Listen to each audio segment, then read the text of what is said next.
Radhe Radhe everyone, स्वागत करती हूँ आप सभी का आज के इस वीडियो में। तो जैसा कि आप सभी जानते हैं कि मकर संक्रांति के दिन से बहुत सारे नेम नियम उठाए जाते हैं और उन्हीं में से एक प्रचलित नियम है 100 सेरे का नियम। और एक साल बाद जब हमारा नियम कंप्लीट हो जाता है, हमारे 100 सेरे पूरे हो जाते हैं, तो इसका हमें उद्यापन करना होता है। तो आज मैं आप सभी को 100 सेरे का उद्यापन हमें किस प्रकार से करना चाहिए उसकी बहुत ही सरल विधि बताने वाली हूँ। और ये उद्यापन करके हमें दान किसको देना चाहिए, कब देना चाहिए, सारी चीज़ें आपको इस वीडियो में डिटेल में बताऊंगी। और ये वीडियो मैं अपनी एक व्यूअर की डिमांड पर बना रही हूँ। और 100 सेरे के उद्यापन की जो विधि है उसमें आप कम से कम चीज़ों के साथ किस तरह से उद्यापन करें, ये आज की वीडियो में मैं आपको करके दिखाऊंगी। तो चलिए वीडियो को शुरू कर लेते हैं।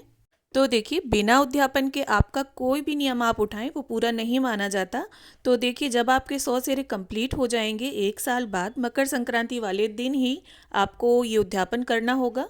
तो उद्यापन के लिए मैं बताती हूँ। सबसे पहले आपको एक नई साड़ी लेनी है, और साड़ी आप किसी भी कलर की, किसी भी रेंज की ले सकते हैं।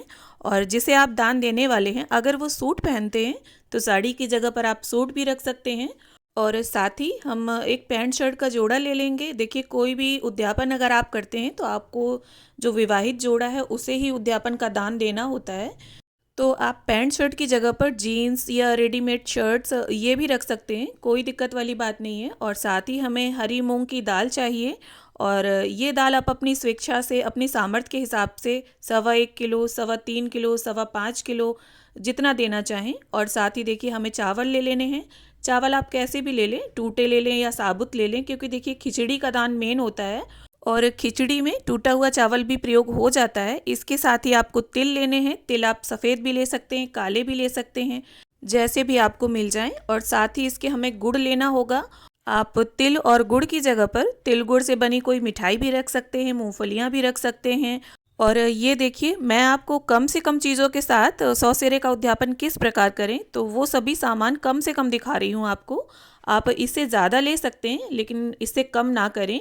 और इसके साथ ही हम 2 जगह दक्षिणा निकाल देंगे, और दोनों जगह हमें रखनी है, क्योंकि देखिए जोड़े से हम उद्यापन का ये दान जो है वो देंगे।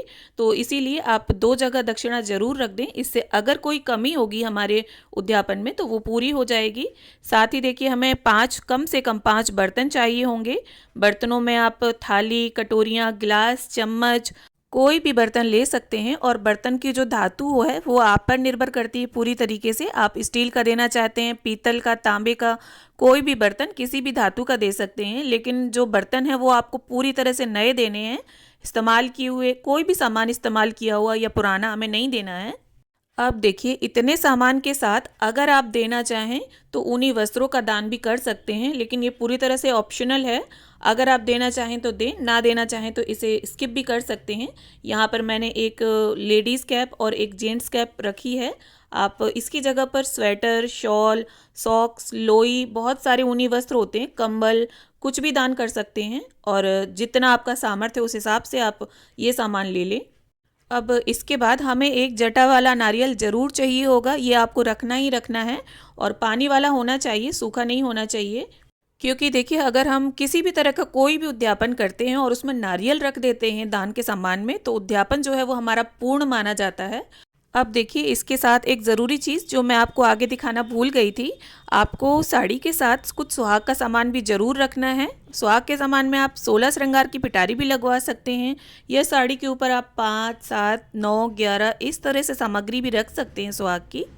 अब इसके बाद आपने जो भी पहना है, साड़ी या चुनरी, उसके पल्लू में थोड़ा सा पानी लेकर इस सभी सामान के चारों तरफ हम वार देंगे, और 3 बार फेर कर हम इस सामान को मिनस लेंगे।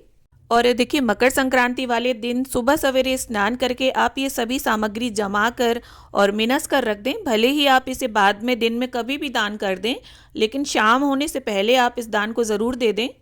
और इस उद्यापन के सामान को आप अपने सास ससुर, जेठ जेठानी, नंद नंदेऊ या ब्राह्मण ब्राह्मणी को दान कर सकते हैं।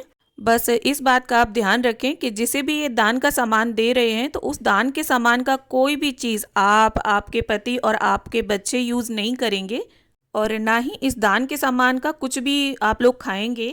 तो इस तरह से आप 100 सेरे का उद्यापन बहुत ही सरल विधि से और कम वस्तुओं के साथ कर सकते हैं। और देखिए, अगर आप आर्थिक रूप से सक्षम हैं, भगवान ने आपको इस लायक बनाया है, तब आप 100 किलो की खिचड़ी का दान किसी भी मंदिर में या भोज भंडारे में कर सकते हैं।